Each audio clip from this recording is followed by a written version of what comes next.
Hey gang, what's going on? Welcome to the Fyte Night Season 2 Postmortem. With you is myself, Juan, Ryan McNulty, the writer of Fyte Night, and that third guy right there. We know many of you, if you're a fan of Fyte Night, this is a very painful moment. For the first time for a Fyte Night video after the finale, the Fyte Night GM is in the house with Mr. Poshik. You're probably dying inside that hoodie, aren't you? Hi. Hi. How's it going? Doing good, man. Like, you killed some people, but... We can already see you sweating.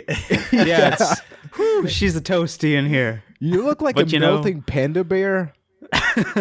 Kinda. But yeah, guys, the reason that we're doing this, same thing we did for Season 1, it's our time to break that fourth wall, to really talk about what made Can you remove the top of your head, man? Okay, fine. Not the literal remove the top of his head. Just take the hood off. I hope I can't take you seriously. Thank you, man. Yeah, so we're here to go behind the scenes about everything that happened with Fyte Night for context. So structurally, with Fyte Night, Ryan is the one that does the writing. So the story elements he's in charge of. I'm in charge of the production aspect, recording, and all that type of stuff. Keith is kind of the talent. I'm just more like moral support at best. And on-air talent. Yes. Exactly, as everybody that's watching clearly knows. So let's start right off the bat. You know, for the second season, we had the first one, right? And there, the first episodes were pretty much just Ryan and me playing matches, reacting live, but then we started to have a little bit more fun with what Fyte Night was. And then with season 2, which, you know, the first one ended with the cliffhanger, time travel. I know that Ryan in particular wanted this to be a more direct, storyline-driven season, where instead of many storylines like we had with the first one, this was going to be one key storyline, right? Yeah, exactly. Season 1, we kind of threw together some matches and then started to build a story around it. And then right when we kind of got to that point, we just concluded all of those stories.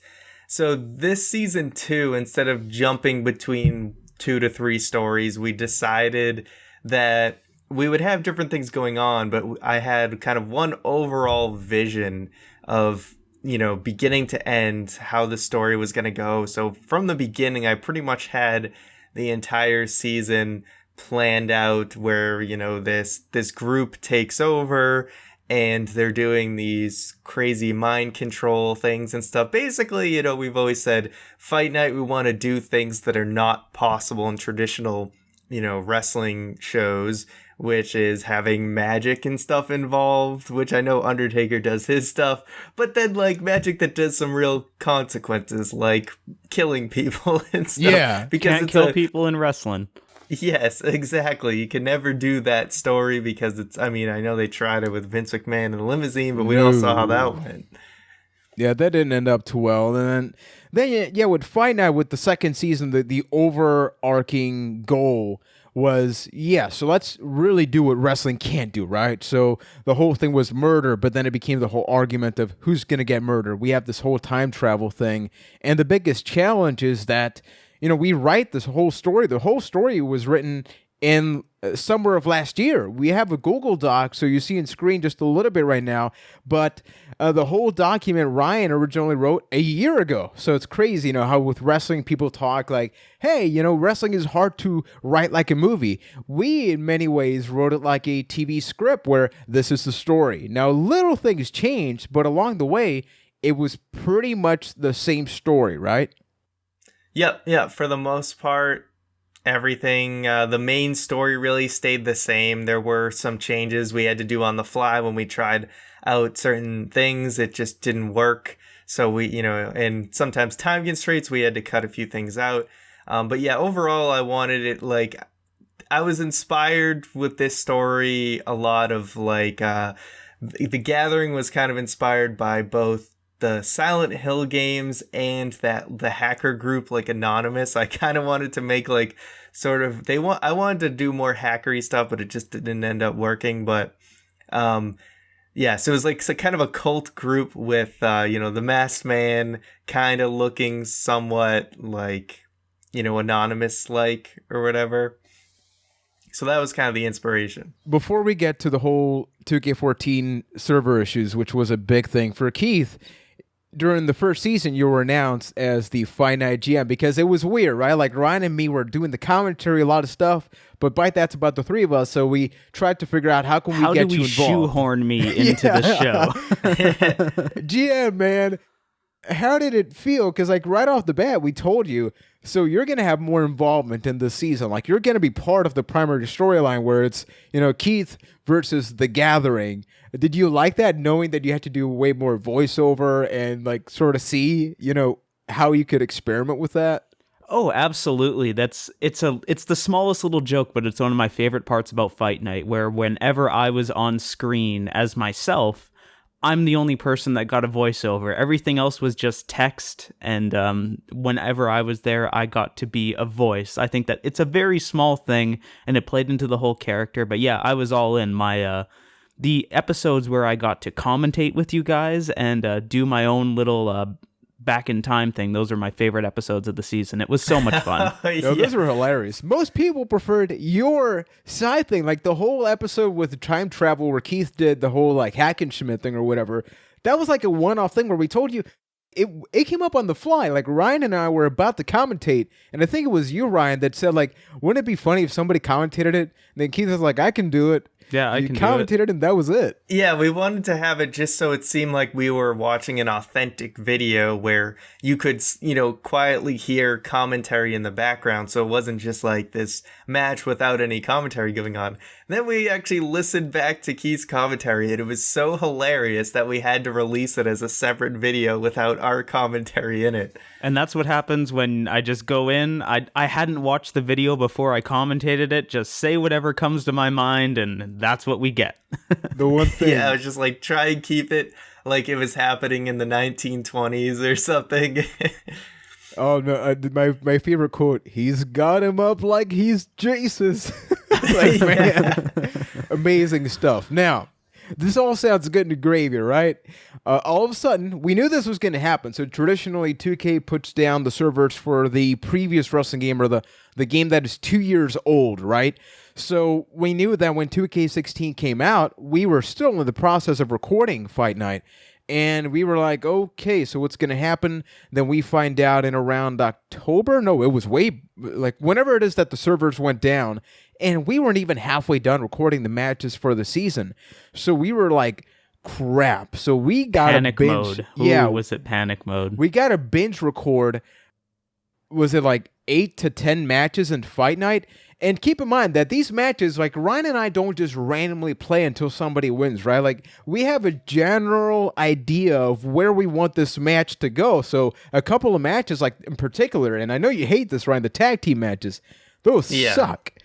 Those are terrible. Tag team matches are very tough to record. Yeah, I think it was the end of October is when they were closing the servers.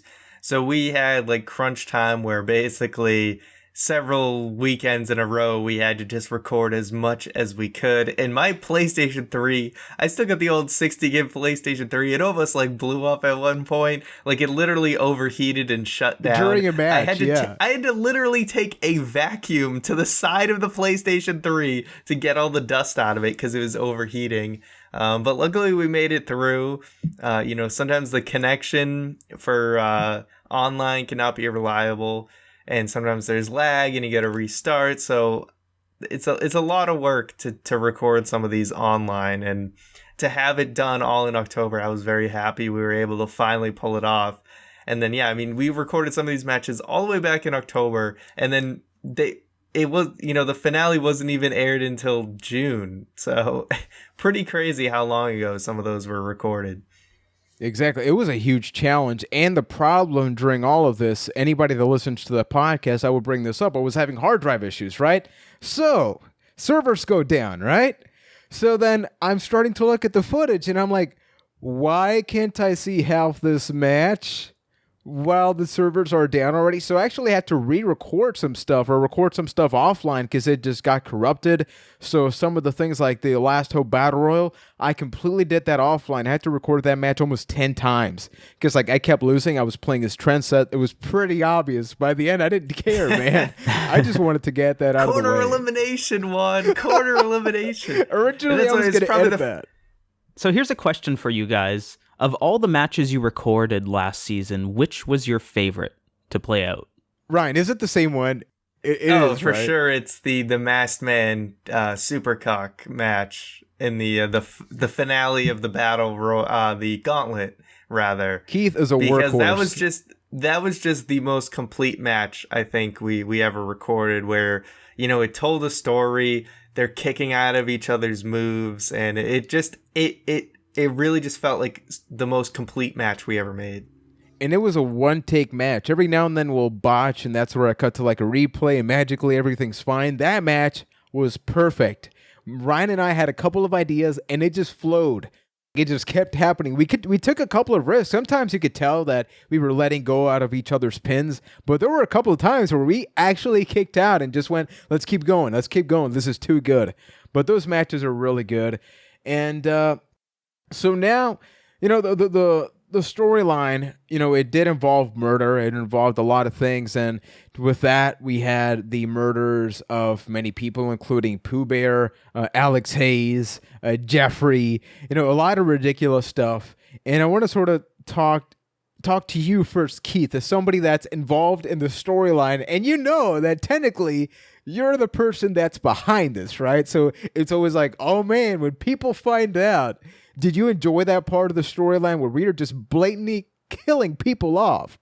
Honestly, I couldn't wait. Knowing what I knew, having it tie into the reveal, my goal with that was, and I'm sure it's the same with you guys, is how many different ways can people go back and look at the Fyte Night season and see how deliberate everything was? Like, you can go back, especially with the Pooh Bear thing, and look, oh yeah, of course Keith would murder a bear, and tie it into the podcast, and that kind of stuff. And even going back to the first episode of the season when the lights originally go out and you make the offhand comment, oh, is that Keith?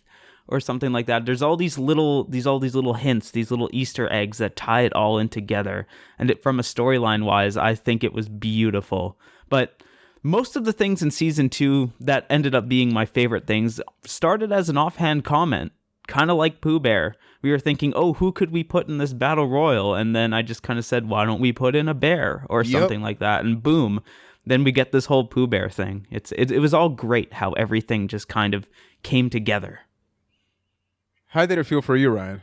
Yeah, it was really cool how it all worked out like that. And the thing about Pooh Bear was, it now definitely makes more sense that he was killed. But the original plan was actually not for Pooh Bear to get killed.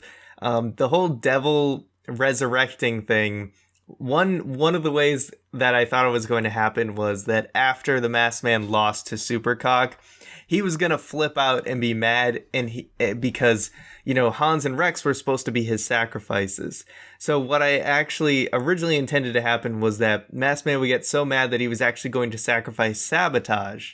But due to time constraints and just being able to find a good in-game story cutscene to kind of pull that off, it just didn't end up working out. So we ended up going with Pooh Bear, and that was kind of a last-minute thing, which was why we did it as a trendset tweet. Yeah. But I thought that was great. I thought that was a great way to just flesh out Trendset as like he's breaking the news because he's the social media guy, and also because he's discovered every person who gets murdered. So that was kind of a great, clever way to make up for that.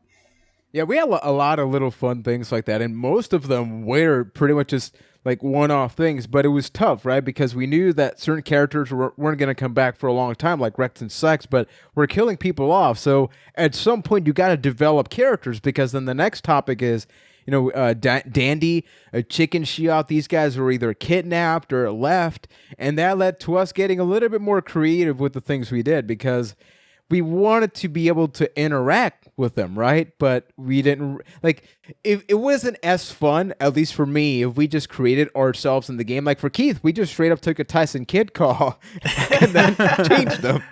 That was it. But then with Ryan and me, it wouldn't be as fun. Plus, like, making a Hispanic dude, I don't know, it just looks weird. And like, Puerto Rican guy in 2K14 just doesn't work all that great. But then I was like, I want to interview Dandy. In that interview, we talked about that like in August of last year or something like that. I would say even earlier.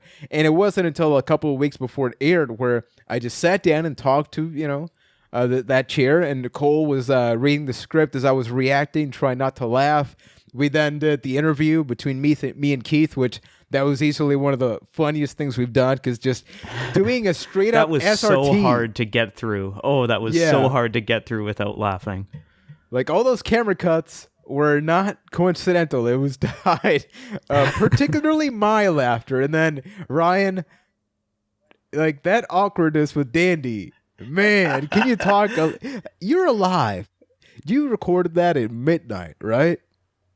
Yes, yeah. So, yeah, I think the whole you wanting to do the interview with Dandy is what really opened up the doors to let's do real footage mixed in with the game, because the great thing about Fyte Night, it's so ridiculous. There's really no limits to what we could do. So that, yeah, the whole interview thing is what decided, hey, let's do all these other things in person.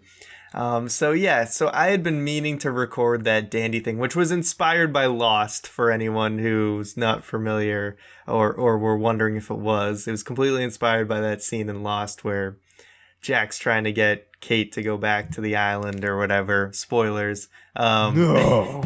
So I had been pushing it off, and it at some point, like, I was trying to get a friend's help to record it. At some point, it came down to it where I just needed to record it by the end of the weekend, and I didn't have anyone to help me with it. So I just waited till it was like midnight and there was nobody around, and I went to a lake near my house with my tripod and my cell phone and just recorded it. It was the weirdest experience to put your cell phone on a tripod, reverse your car, and then start driving towards it.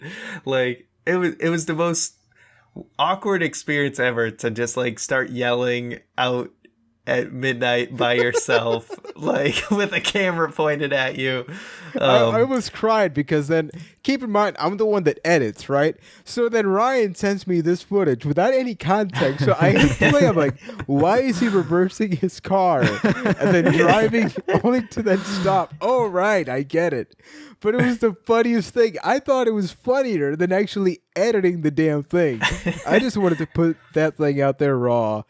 And so now Keith also got a little bit involved into the realism part, because eventually we knew that the big reveal was that Keith was the masked man, right? And we're talking about real scenarios. And I know, Keith, you may be getting some trauma back in you, because Oh, it's all coming back. yeah, originally it was simply going to be Keith on camera, the same way we sort of did at the end, but you were just going to be dressed up as Keith. I was going to do some video editing to mask that. But then Ryan told him, hey, why don't you dress up as the masked man? And instead of talking more about it, I'm just going to give you the floor, Keith, because you're a hero.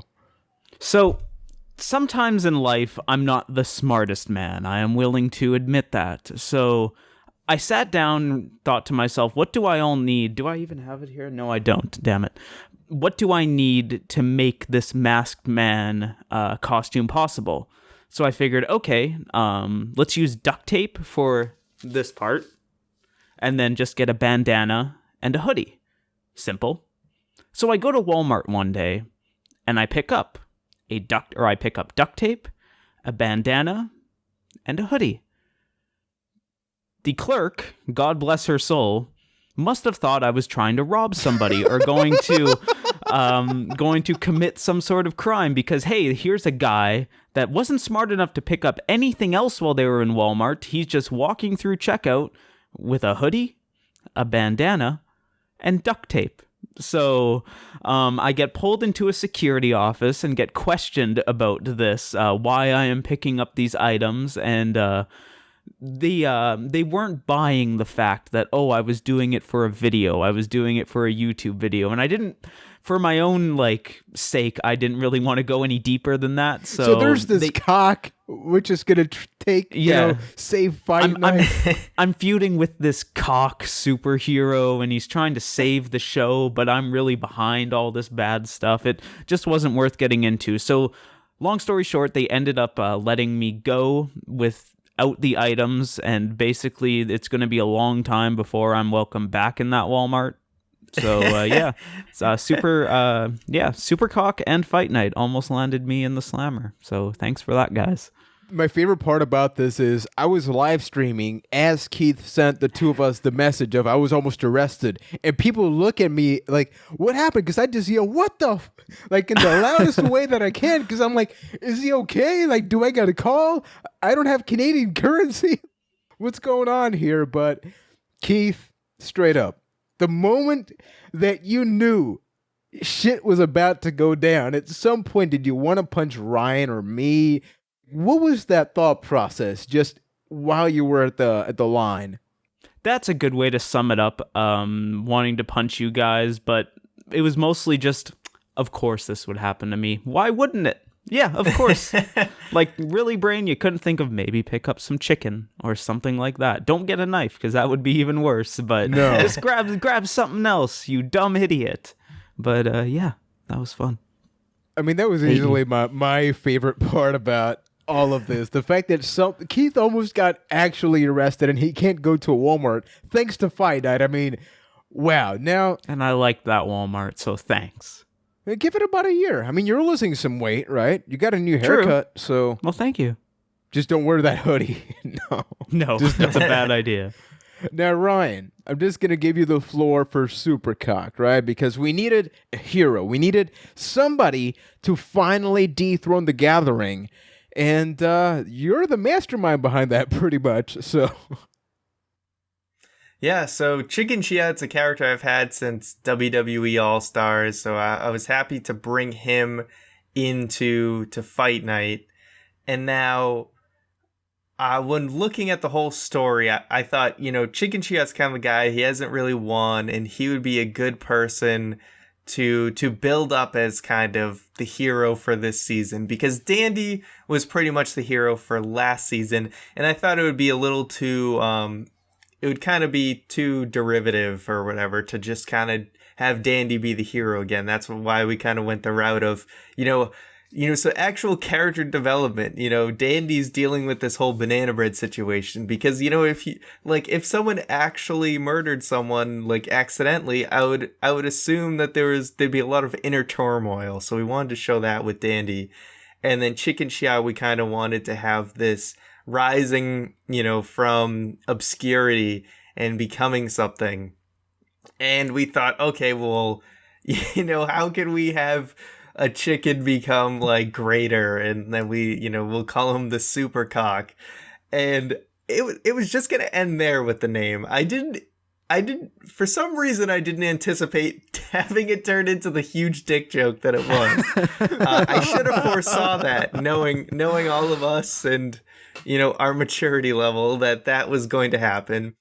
But it ended up being pretty awesome and hilarious, and it was just cool to have that evolution of the cock. My favorite part was while I was working on different thumbnails. Oh my god. Okay, so we had a special Fyte Night episode to really hype up the finale, right? So we had a lot of people like Cynical Cypher, a bunch of people from Puerto Rico, a ton of Fyte Night, family members sent out tweets, etc., which we always appreciated. But for that episode, it was us interviewing Supercock, right? So I made a thumbnail, the original one, instead of the final one, which said it said Super Savior. It said Supercock, and then I put Ryan's picture like in the corner, and then immediately after, I get a message from Ryan saying, "Take that down, take the cock down."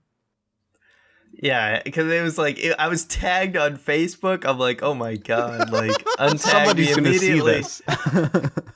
Oh man, this is why I love this. So now, as we close this off, let's kick it off with, or end it, I should say, with the most sort of fulfilling experience I would dare say I've had in Byte That. I don't know about you guys, but it was the season finale. At some point we started joking about the idea of doing a live stream for the finale because we don't have anything in the channel that warrants this marathon leading up to a finale. And we were like, we don't know if Fyte Night's going to continue, so if we don't go about doing this now, this may never happen. And we were really nervous whether people were going to show up, or people going to care.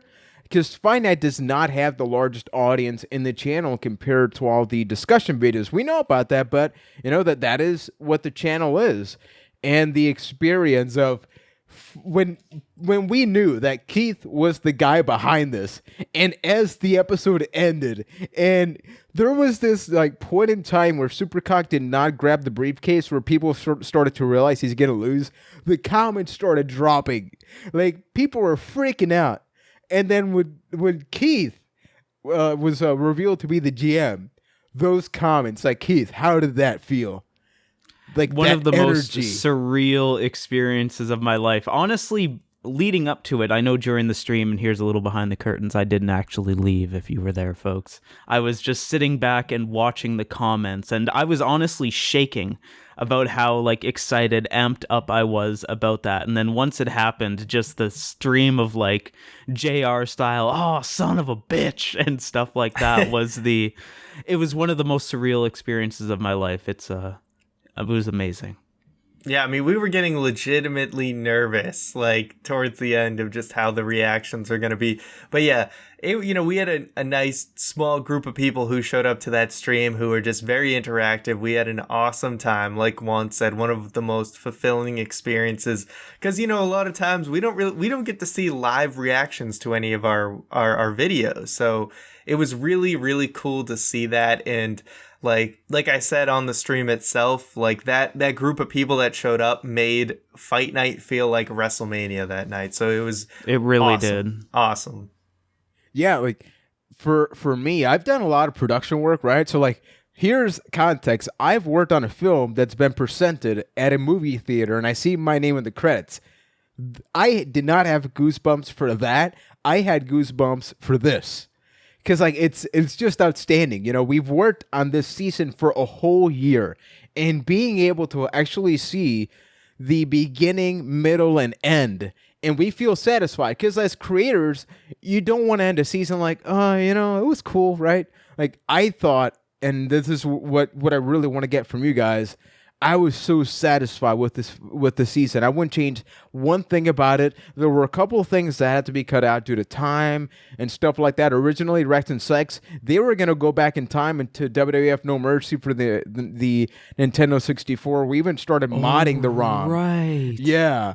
And that never happened, unfortunately. But regardless, and also no regrets. Also, that the Trendset match with Rex and Sex, that was supposed to be a 6-man tag where Trendset was gonna team with Rex and Sex against Legends, and the 6-man tag matches were so bad that we had to change it. That's why the story doesn't really make sense, that Trendset beats Rex and Sex, and then all of a sudden they're supposed to beat The Gathering.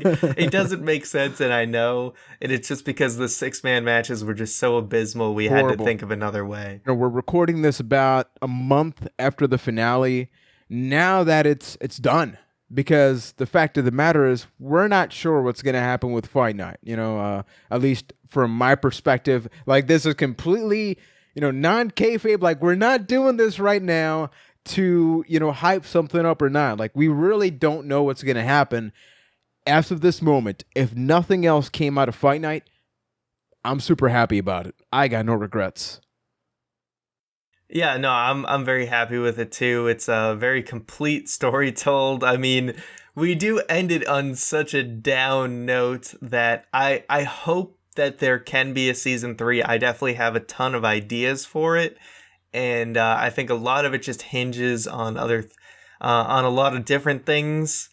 And we want to take some time away regardless. So if it does come back, it's not going to be for a while. I mean, Fyte Night is more your guys' baby than my own. You guys put a lot more into it than I did, admittedly. But even from my perspective, seeing that story told and seeing how it played out, I couldn't have asked for it to go any better. And I'm with you, Juan. If this is the end, not sure one way or another, but I am completely satisfied with it. Yeah, the best way that I see it is that, Fyte Night's not this insanely popular show. But right now, you can go to our channel and watch a story from beginning to end, and each character has a transition, has an evolution. You know where they're coming from. It's ridiculous, yet it makes sense. Like with your thing as the reveal of the masked man, you can go back and see little things. Like, it is a very nice story that even if you don't give a crap about wrestling, it's straight up ridiculous. It's a video game transformed into doing something that's not, and it's great. Like, so now on that, I just want to give you a quick kudos to that one scene with Dandy in when you took him and then put him into GTA 5. That was so beautiful and so great. We really transcended WWE 2K14 with Fyte Night, and it was amazing. So well done, sir. You made a green screen arena to do that. Yeah. I have some footage which you guys are going to be seeing, or you guys have seen throughout this video, which is the green screen arena that I had to make just so some of those things could happen. And like, that's what sucks, right? Because hypothetically, if the online was still there, this would be a completely different conversation. But that's going to be it for this edition of the Fyte Night Postmortem. It could be the final one. So get the tear ducts out, Keith. Start crying right now, at least emotionally in some form. But for those watching, what was your favorite moment about the second season of Fyte Night? Is there anything that we didn't cover here that you would like us to drop a comment? Definitely do that. And I think Keith is transforming. Oh, God. So we're ending this the same way we ended the season, Ryan. No! No. But yeah, we want to thank you guys so much. It's been an incredible journey, and if you want to continue supporting what Byte That does, you can do so by becoming a patron supporter, as well as getting yourself a Byte That shirt. Links for all of the above are available in the description section. You can also check out our postmortem for the first season of Fyte Night, available on the left side of the screen, as well as Keith and I playing a little bit of WWE Crush Hour. So thank you for watching, and we will be back with tons more right here on Byte That.